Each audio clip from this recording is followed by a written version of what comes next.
We are very proud to announce UMP Trading is an official partner with a proven profit track record. Yeah, if you want great returns on your investments, be sure to check out UMP Trading. Hello everyone and welcome back to AUC Talks. We're here with another video, just me and Jeff today. We wish Yuri was here, but he had some other commitments, so it's just us today, and we're going to be going over the September roster for our friendlies against Uzbekistan and Oman. Definitely some surprising inclusions for Greg's first roster back. I'll just go ahead and read out the roster real quick before we get started. In goal, we have Drake Callender, Ethan Horvath, and Matt Turner. Defenders, we have Serginho Dest, Christopher Lund, Mark McKenzie, Kevin Paredes, Tim Ream, Chris Richards, Anthony Robinson, and Miles Robinson, and then Joe Scally. In midfield, there's Johnny Cardoso, Benjamin Kumaski, Luca De La Torre, Weston McKennie, Yunus Musa, and Malik Tillman. And then for the forwards, Brendan Aronson, Folarin Balogun, Cade Cowell, Ricardo Pepi, Christian Pulisic, and Tim Weah. So just getting straight into it here, Jeff, what are your initial reactions about this roster? This is well, for one, this is a much preferred roster than than the World Cup. The last time Greg made a call up for the roster back in November 2022, and fast forward 10 months later, and this is a much improved roster. There's quality players, a lot of new faces, fresh faces, and some familiar faces that we haven't seen before. And the last time Greg made a call up for the roster, and yeah, this is a much bigger improvement that we have seen in forever when Greg took charge. I mean, we could say that this is the best roster he's called up since our first game back after the COVID pandemic. And yeah, I couldn't ask for a much better roster than this one that we're looking at right now. Yeah, I definitely agree. I think it's definitely a welcome surprise to see such a good roster from Greg. I know I was personally expecting maybe a couple usual Greg favorites that surprisingly aren't here. I think one thing that stands out to me in particular is the fact that it's not only just the A team. He decided to include some youngsters in there to maybe integrate them into the first team ahead of next year's Olympics, which I think is definitely a positive sign, considering that the Olympics are going to be a huge opportunity for us to represent our country and go for that gold medal. And I think getting a couple of our key players there integrated with the first team and getting some senior team experience with some friendlies against maybe not the best of opponents is definitely a good opportunity for them to burst onto the scene for the national team. And also a couple players like Johnny and Luca De La Torre both picked up injuries in their last game, so it's good to see them both here. It means that their injuries probably weren't that serious. I mean, we have a lot of players who are out on injury already: Adams, Reyna, Booth, Sargent, Carter Vickers, Zendejas, even Pukstas, who potentially could have been a young player that might have been included as well. And I think the biggest thing here is, like I mentioned earlier, Greg's favorites aren't here. The MLS lifers, likes of, Walker Zimmerman. I mean, I think he might be injured too, but Jesus Ferreira, Christian Roldan, Aaron Long, none of them are here. So Jeff, my question to you is, do you think this is a sign of actual change from Greg, or do you think maybe it's just because MLS is still going on throughout the window and he will eventually go back to the MLS lifers? Well, for me, this is like 50-50. Half of of what you said, it could either be because maybe he's starting to change, like as a coach, and starting to let go of his favorites, his I'd like to call his MLS children. We saw in the past that he let go of Sebastian Lletget. Lletget hasn't been in this roster for over 2 years now, which is a good sign. He let go of him. He's starting to let go as well as Paul Arriola, because Arriola, we haven't seen him in a hot minute. It seems that he's already let go of him too. And the next victim that for me to be let go is probably Christian Roldan, because let's be honest here, Roldan, as much as he is one of Greg's favorites, he's not that much of a favorable player if you kind of think about it. He's just only there because, he's there. And Yeah, as with the MLS still going on during the international break, that could be another reason why. But that doesn't change the fact that he's called up over. I counted at least three MLS players he's called up, like Drake Callender, the new boy Benjamin Kramaski, and Kid Cowell, obviously. Uh, could be because he wasn't left with many options, so he had no choice, and he had to fill those slots in with those players. But this is a good start. Maybe the federation had a stern talk with him, saying, "Hey, we know you like these players, and all. You want to show more diversity by adding in MLS players, but just let go of your favorites, man. You just got to let go of them. Time to move on. Call up the players that are actually useful." And yeah, I feel like from now on, we're gonna see an all new, slightly different Greg. Fresh start, starting with letting go of his favorites, and who knows, that maybe might work very well in our favor.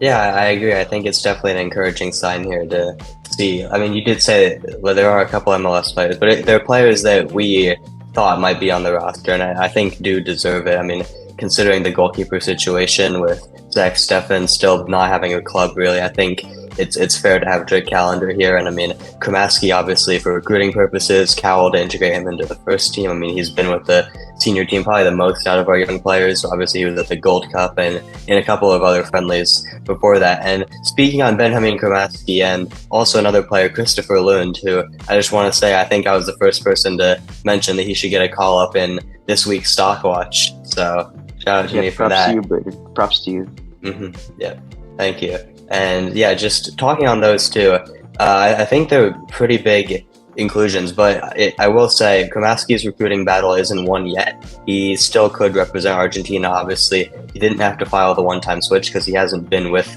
any of their youth teams, and these friendlies obviously aren't officially FIFA recognized, so he still could make the switch. As for Lund, he did file the one-time switch since he was with Denmark for a lot of the youth teams, so he is our player officially. I think he's a huge pickup. So, Jeff, what do you make of these two additions, and do you think Kramaski will end up picking us? Well, okay, first of all, about Christopher Lund, he's a good player now, but first I'm going to start with Kramaski because I don't know a lot about Christopher Lund. I'm one of those guys that maybe heard about him but don't know him completely. I don't even know how he even plays or so, but yeah, I'm going to start with Kramaski before I make this even more difficult.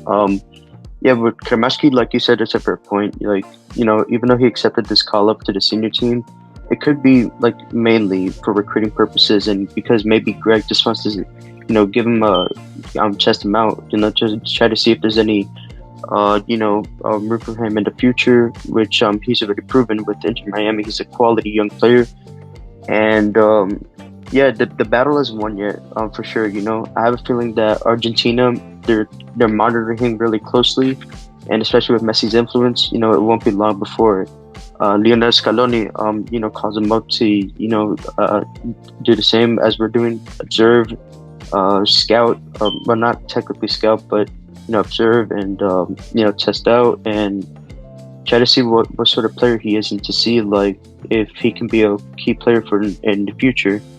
And as for us, though, I have a feeling that he will make his debut. Probably get like a good 4 to 5 minutes at most. He's only 18. He's very young. Definitely a player that we should not let go that easily. But yeah, in my opinion, we're looking pretty good because I, for one, actually thought that Argentina were going to call him up and he was going to accept it and say, and I just accepted defeat already, saying that, oh well, he's Argentina's, to lose if he doesn't accept our call up. And yeah, but things are looking good. And as for Christopher Lund, I haven't heard of this guy completely. Only heard mentions and stuff.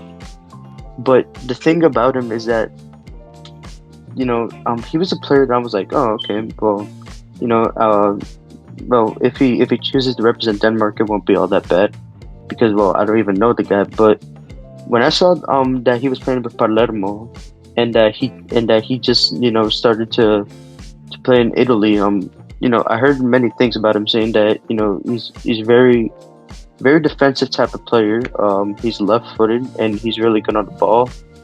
And when I heard that he was a left back, my first initial thought saying, "Oh well, we found Robinson's backup. We don't have to convert Dest to a left back, or Scally. Might actually have a proper left back that can even be better than Robinson, because I heard that he has a lot of potential. And when I heard that he actually made a one-time switch, I was surprised, because I actually thought, since he didn't make his senior debut yet for Denmark, maybe it's just another experiment like Kremashki. So yeah, but these two young players, if we end up getting both, well, in this case Kremashki, then it would be definitely a good pickup and more depth to the squad. It's really good. Yeah, I think it's interesting. You mentioned a potential Argentina call for Kremaski. I mean, Scoloni was at one of the games in the League Cup scouting him, along with obviously Messi, seeing him play for the first time with Inter Miami. But they did release their 32-man squad on Thursday, and he wasn't in it, obviously. But there were 3 MLS players there, and that's obviously a lot bigger of a squad than you would usually see. So I do think it's a little interesting that they didn't include him in that. But another quick thing I wanted to mention is I actually do think that Lund is a bigger pickup than Kremaski. I'm probably alone in thinking this. I know a lot of the fan base rates Kremaski really highly, but I think backup left back was the one spot on our A-team roster that absolutely needed to be filled. I mean, we were experimenting with like George Bello, Sam Vines, converting right backs, and it just really wasn't a spot that we had locked up. And I think we're at the point where most of our A-team is looking pretty solid, even the bench now. And yeah, I mean, Kremaski, obviously he's a very talented player with a lot of potential, but I think our midfield's a lot stronger than our fullback depth, particularly left back is. So I think he's a bigger inclusion there. And speaking of fullbacks, I thought another interesting point on this roster is Kevin Paredes was included as a left back, which means that 5 fullbacks on the roster, along with 4 center backs, meaning the midfield and forwards we're left a little bit thin. So potential formations that we might play, maybe more defenders put in there. So that was my next question to you, Jeff. What formation do you think we're going to play? And do you think it's the right decision to have Paredes listed as a defender rather than a winger? First I'm going to answer the one about the formation. The formation one, it's really hard to predict, because, with Greg, like, he's unpredictable, very unpredictable. Some may say maybe predictable, but who knows what sort of approach he wants to take on these friendlies, but most likely he'll go with the 4 at the back. It's the most favorable formation. With him, actually, seeing how well we do with the 4-2-3-1, maybe we might go with the 4-2-3-1, or if not, we'll stick to his classic 4-3-3. That's not the most favorable. It is a classic formation, but it's not the most favorable for us, because we won't get the best out of our players, and like the sort of way that he wants to have his players lined up. And yeah, I'm most likely we'll either see a 3-4-3 again, which is another formation that he'd like to use in the past, or we'll just see a 4-3-3. It's one of those two, but 4-3-3 is the most it's the most predictable one, and that he might use. And really, it won't be a shocker if we do see the 4-3 lineup, classical. Maybe have a false 9 as he likes to have with, and the fullbacks push all the way high up. It's it's Spurhalt's ball back once again, 2.0, the second era. And as for Kevin Paredes being listed as a fullback, it's something that's a bit concerning, because in my opinion, because I thought, since we have Christopher Lund, we don't have to worry about playing players out of position. But it could be because he wants to test out both Paredes and Lund in this friendlies, and maybe he sees something with Kevin Paredes potentially playing as a wing back, like he did in his DC United days. And the thing also is that I found it to be a bit weird, because the way that he's been playing with Wolfsburg, as a winger, how's that going to help transition him with the national team, especially in these friendlies, if he gets his debut? As it's going to be hard for him to adapt in these sort of situations, especially with how young he is. It'll just show that it's a bit of a lack of consistency if he's going to be playing as a wing back with us, which is something that worries me, because it affects his development too. But yeah, like I said, Greg, he's just unpredictable. We don't know what he's going to do, but most likely he'll just he'll just use him as a wing back in one of these games. Yeah, kind of a reverse Weah situation where obviously Weah is playing wingback with club and winger for us, but Paredes might be playing winger for club and fullback for us. And yeah, I do think, like you said, it's a bit weird to see him included as a fullback, especially with Lund coming in, obviously finally filling that backup left back spot. I think I would have liked to see Kevin Paredes play more as a winger. Maybe I think I rate him higher than Cowell, so I would have liked to see him there and maybe bring an extra midfielder because honestly the midfield's looking kind of weak. But speaking on the midfield, I mean Malik Tillman is there, and I think it's a pretty attacking midfield group, which is a little bit encouraging for me to signs that we might stick with the 4-2-3-1 that we played with under Hudson and under BJ Callahan. I don't see any really other players that could have replaced Tillman that still play the 10. I mean, maybe Georgi Mihailovic, but I think Tillman's the main one. If you're going to bring him, you're probably going to play him at the 10. So I think that's an encouraging sign. And like you mentioned, the 3-4-3, Mikey Varas, the U20 coach, did play with that in the U20 World Cup over the summer, and he was actually promoted to be an assistant coach, so maybe his philosophy there will be shifted onto the senior team. But enough talk about formations. I think speaking of 10s, like I mentioned with Tillman, there's obviously a very big elephant in the room with this whole roster, which is Gio Reyna. Obviously he's injured, so he wasn't going to get called up anyway, but Greg said that he didn't talk to him, and he had said when he was first reappointed that he was going to talk to him by September. Now, I think personally that he didn't do this because he knows Gio's injured and he knows he can push it off to a later date, because obviously he couldn't call him up for this camp because he is still coming back from injury, and we want to be extra careful with him because he is a player who's gotten a lot of injuries in the past. But what do you think of the whole Gio Reyna situation? Do you think Greg legitimately wants to repair the relationship? Do you think Gio would be open to coming back? So what do you think there?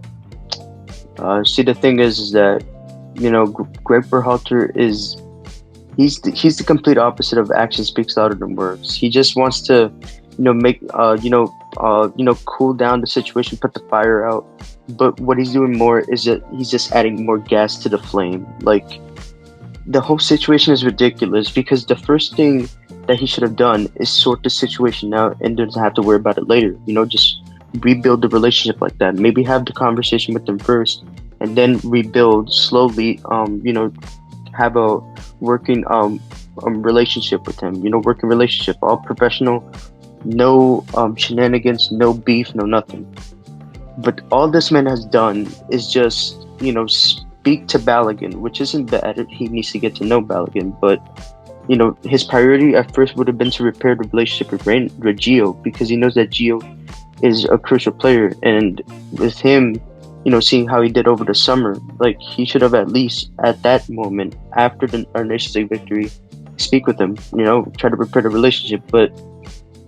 And this man had the audacity to say that it's not saying it's not like a phone call saying, oh hey bud, we need to talk, you know, we need to fix this, sort this all out. That's exactly how you need to fix it. Well, not exactly that approach, but you need to say, hey, how you doing? You know, it's been months, but we need to talk. We need to get the situation sorted out. I want to repair stuff where things went wrong, you know, and all that. Like, he could have at least started a conversation like that, but instead he just waited so long, and who knows how much longer this beef will take. You know, it's just one of those sitcoms. It's literally a drama show. You know, it's a never-ending drama series. You know, it's gonna hang in a cliffhanger, and we just don't know if the situation will be sorted or not. And this will be worrying because it's either Gio is not gonna want to play with the national team, or he's just not gonna want to play for Berhalter. In which it's just all gonna be so much worse if he doesn't fix the situation anytime soon. Yeah, and I think especially with the Copa America coming up next summer and obviously the World Cup fast approaching in 2026, I think having our core group of players together for as much of that period as possible is absolutely crucial. And if we have a player as big as Gio, I mean, we saw what he can do in the Nations League. He was absolutely world class in that game against Canada. I mean, not having him there in part of the camps for maybe even like up to a year, depending on how long Greg chooses to take to fix the situation, it can really hurt the team, and especially for the Copa America. I mean, if Reyna's not integrated to the team with potentially a couple of new players that could be coming in, the young guys, I think it could definitely hurt our chances. So now moving to our last segment here, it's just going to be changes that you would make, like maybe some players that you thought deserved a call up. I mean, I do want to preface this by saying I think this is a very good roster, and I think obviously that not everyone's going to have the same perfect roster. Obviously, there's going to be situations where people disagree with each other. I mean, I might have a personal preference that you might disagree with, and obviously the same for all of our other fans. But personally, there's just a couple. I think Austin Trusty should have been here over either Mackenzie or Miles Robinson. I think having a backup center back who's a lefty is pretty crucial. And I do think he's a better player now than Mackenzie and Robinson. I think he's shown that. And it's interesting that he has the same situation at club level as Richards does, where he's kind of a backup, not really playing at, a mid to relegation tier Premier League club. So I think if you're going to bring Richards, especially knowing that he has been linked to transfers and he has to sort all of that out, I think you still need to bring Trusty, because I'm not saying he's as good as Richards, but I think they're both pretty important to the team, especially Trusty being a lefty. And then the one other one, I would have brought Tanner Tessman over Cade Cowell, which obviously I know they don't play the same positions, but like I said earlier, with Kevin Paredes, I would have had him as a winger over Cowell. I think he's a better player, a lot better technically, and we don't need the fifth fullback. It's just kind of unnecessary, and there's no real six in this roster. I mean, I think a lot of people are going to expect Johnny Cardoso to play there, but we've seen in the past couple of games, if you've watched him for Internacional, he's excelled as an 8 with the new coach. He's pushed him more up the pitch a little bit, and so he's not the sole 6. He's playing more as an 8, and he's had his best performances of the season, maybe even his career, while playing there. So having him as a sole 6 with the national team is not a good idea. So I think Tessman, who is more of a 6 and has been on fire the last season with Venezia and the start of this season, he just scored a banger free kick in the last minute to win them the game in Serie B. So I think he should be here over Cowell. Move Paredes up to winger and just bolster the midfield a little bit, because we do need an anchor to replace Tyler Adams. That's the one other position that we don't really have a backup in, and we have seen Tyler Adams get hurt now, and we need someone to step up. I think Tessman can be that guy. So, Jeff, any changes that you would make before we end off this video? Yeah, definitely. With the center backs, as I mentioned with Miles Robinson, Miles has not been the same since that rupture he picked up in the summer of last year before the World Cup. And we saw in the Nations League that he was a bit shocking. Like, he's a lot different type of player. And yeah, definitely with Austin Trusty, with how he was last season, I would have liked to see him over Miles. And this might be another player that Greg might refuse to let go. I mean, we can kind of say that he's a big guy on Miles. He favors him a lot, but he's not the same player he is anymore. I mean, if he does bad in this international window, in these friendlies against these nations that aren't well known, then yeah, it might as well seal his future with the national team as not being called up anymore. But yeah, I would definitely like to see Trusty, and as you said, he's not getting minutes right now. He just got there to Sheffield, just give him time, and maybe by September he'll start getting a lot more minutes. Hopefully after the break. And as with the midfield, this may be a one that's sort of weird, but I would have picked Tessman over Johnny, honestly. Yeah, I know we need another midfielder, but how we're going to play the midfield up, we need to at least have a 6, because if you're going to say dropping Yunus to the 6th position, he's not comfortable. He's works more as a double pivot, as you saw in the Nations League when he was partnered up with McKennie. He worked wonders. Him be in the double pivot position. But if you have him by himself and in command, being the anchor of the midfield, it's just not going to work out well. And Johnny, obviously, very well know he's not good as a 6. He's too unorganized. He's not disciplined enough to hold the support for the midfield. You can argue also Luca De La Torre to play in the 6th position, but again, he works better as a double pivot. So I would have much rather taken Testman, and especially with his performances over the weekend, being Venezia captain, especially that beautiful free kick he scored with them. I don't know what's happening with Greg, and not taking notice of how well he's doing. And if Yuri was here, he would go on for the next 10 minutes to explain why he should have been on this roster. But yeah, he's another player that I would have called up. And for the strikers, I would have given maybe Haji Red a chance, over Cowell, especially with how well he's adjusting in the championship.